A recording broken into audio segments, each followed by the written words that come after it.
Barbara, and I have been a volunteer at A Baby's Breath since 2019.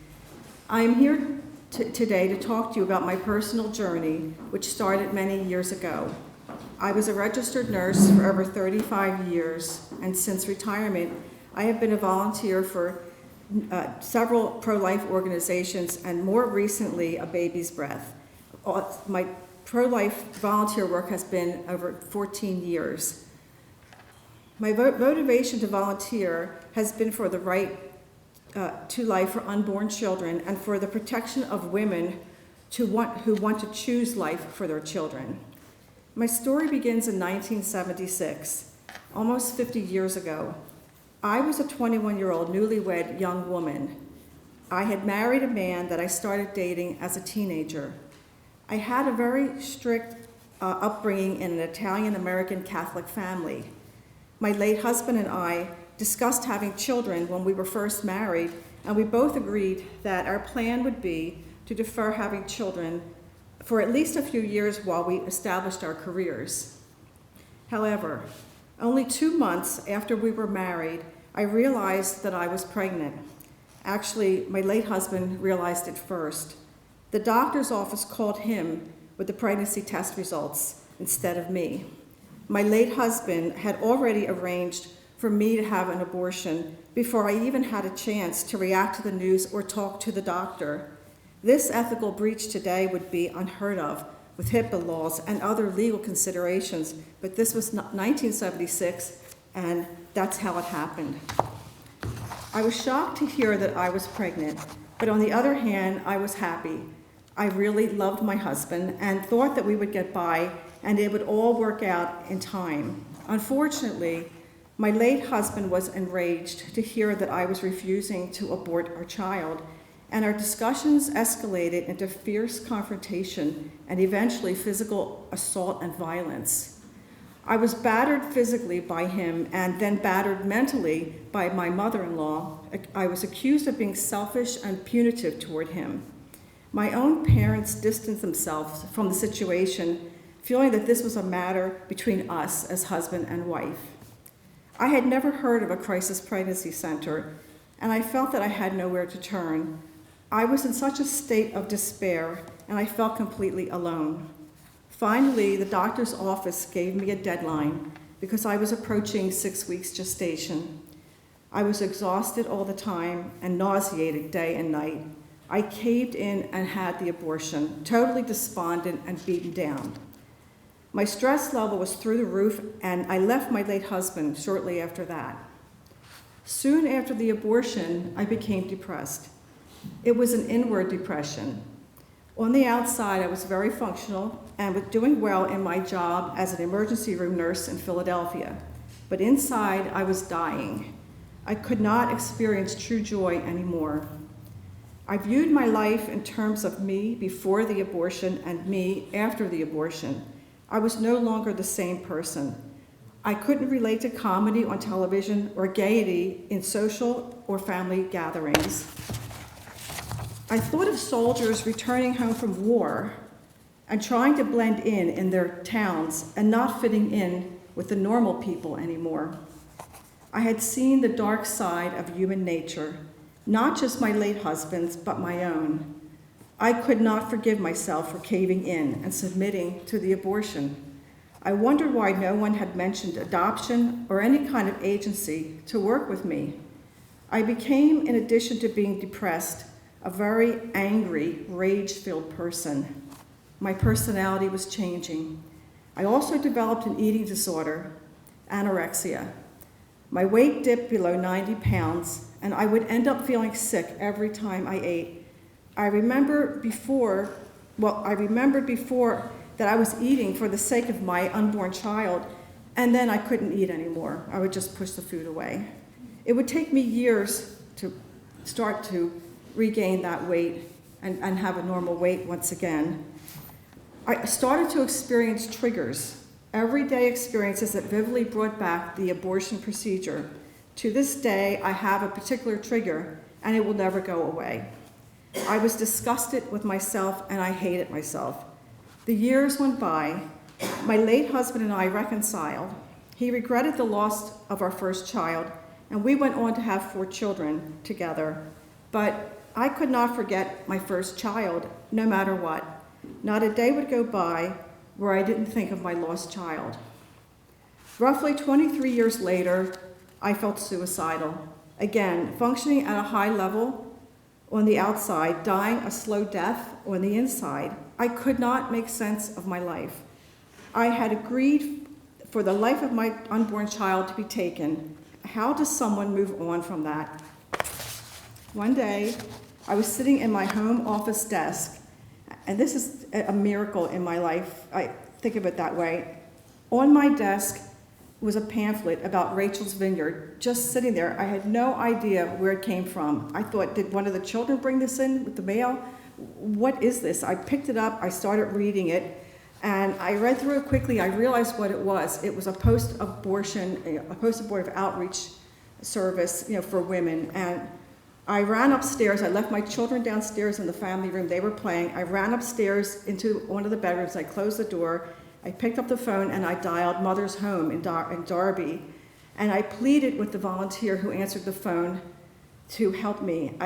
It was the first time I was able to finally acknowledge that I was in a desperate position. I didn't want to live anymore, and yet I had 4 children. And I just cried on the phone to this volunteer, help me, please help me, because I could not deal with my pain anymore. I attended Rachel's Vineyard, and that began my journey of healing. The priests at the at the retreat, worked through my pain and my agony and in confession, and assured me that God, our Father, loved me unconditionally and wanted me to believe in his forgiveness and loving grace. After I attended Rachel's Vineyard, it was not an instant reversal of 23 years of mourning for my lost child.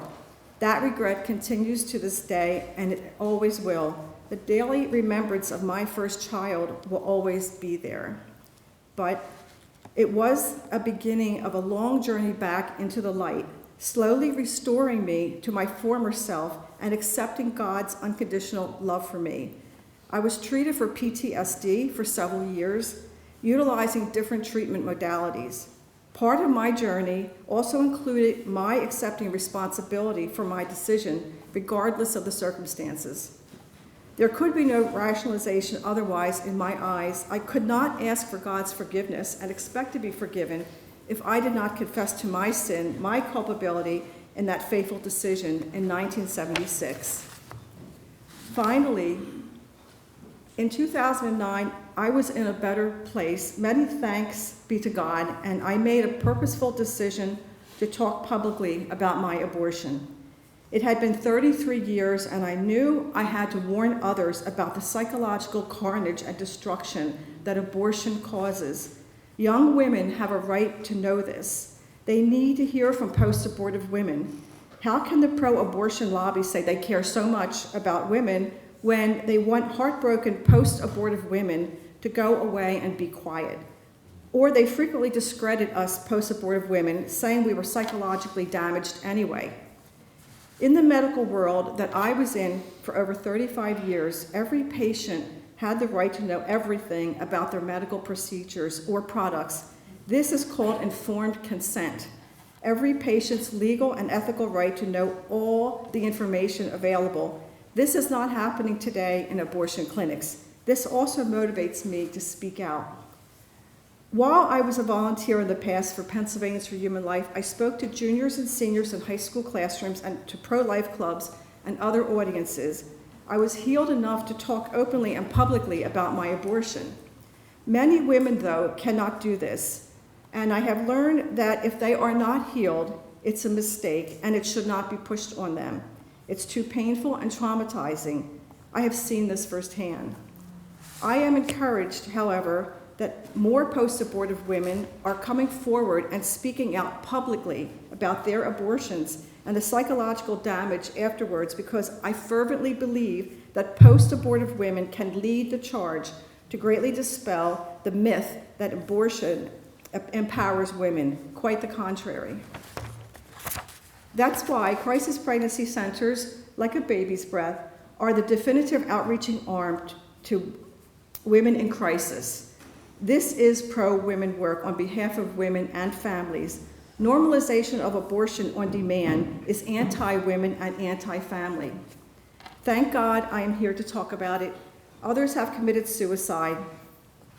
I have met many, many post-abortive women at retreats, conferences, seminars, and just impromptu discussions talking about their abortions, confidentially and candidly. Not one woman I ever talked to emerged unscathed psychologically from their abortion. All were harmed in different ways. All suffered to some degree from post-abortion syndrome, which is a subclinical diagnosis of post-traumatic stress disorder. The grim statistic is that at least 65% of abortions are coerced. My story is not uncommon, sadly.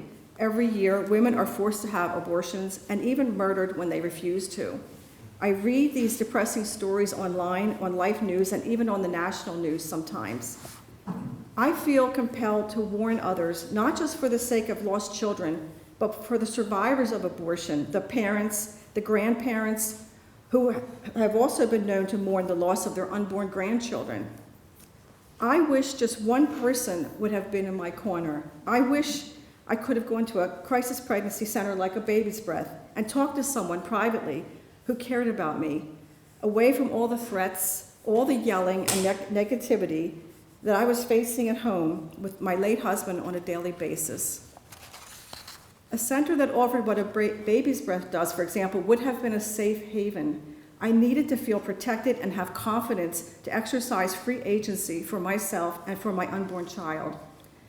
Because when there's so much pressure to abort and a lack of a support person or a support system, like a crisis pregnancy center, a woman can start to doubt herself and give up.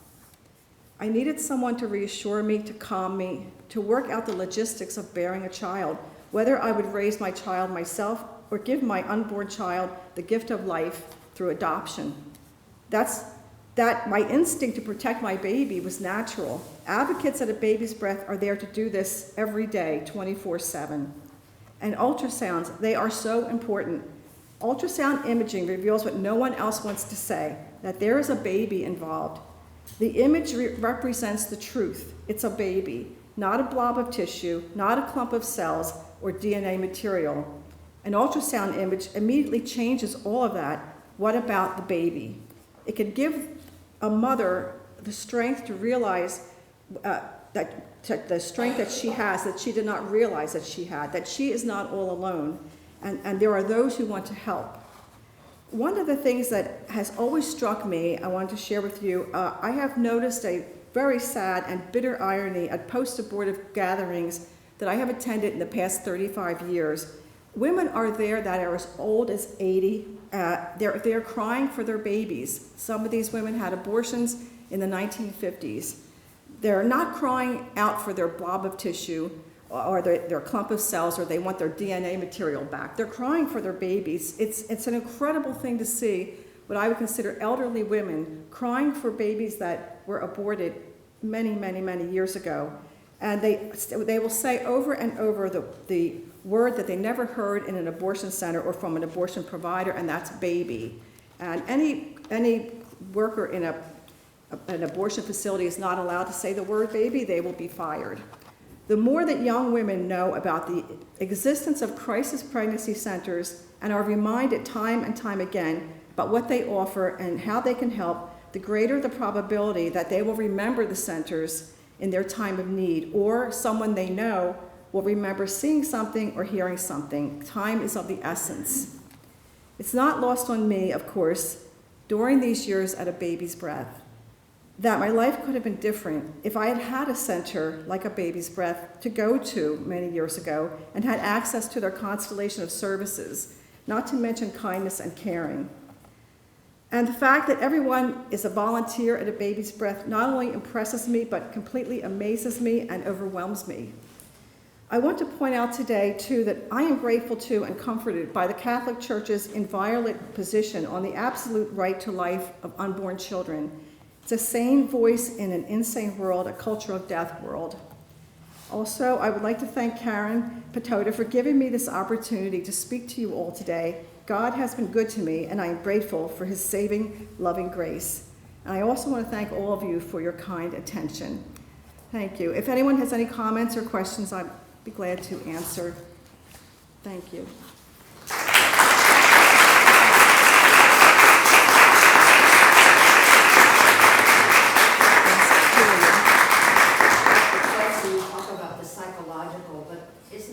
Physical too that can happen with? Well, you mean with any abortion, or? Yes. Yeah. Sometimes there are complications of abortion. I mean, a person can have a lacerated cervix or uterus. I have known women that I've met in this pro-life work I've done who have had complications of abortions, bleeding. One woman had to have a hysterectomy. Another one had to have a blood transfusion. She lost so much blood. So that can happen. You can have complications. And the later the termination, the more of pregnancy, the greater risk of complications, physical complications. But I think that the psychological complications are just devastating, just absolutely devastating. And young women don't know. They have no idea because it's been so normalized, abortion in our country. You're welcome. Does anyone else have any comments? I just want to say thank you. I'm so glad. Thank you for speaking and telling your story. I'm sure it was really hard, but it's beautiful and powerful, and I think you're an amazing advocate for that. Oh, thank you very much. Thank you.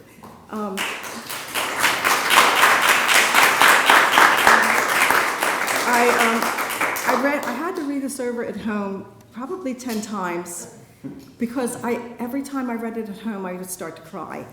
But I was finally able to read it for a final time last night, and I was more composed. And that just shows you the pain, it just never goes away. I'll be 70 years old this year. It just will never end. But I accept that God loves me, I am forgiven, and I'm in his good graces, so I'm very, very grateful to God. So, well, thank you very much. Thank you.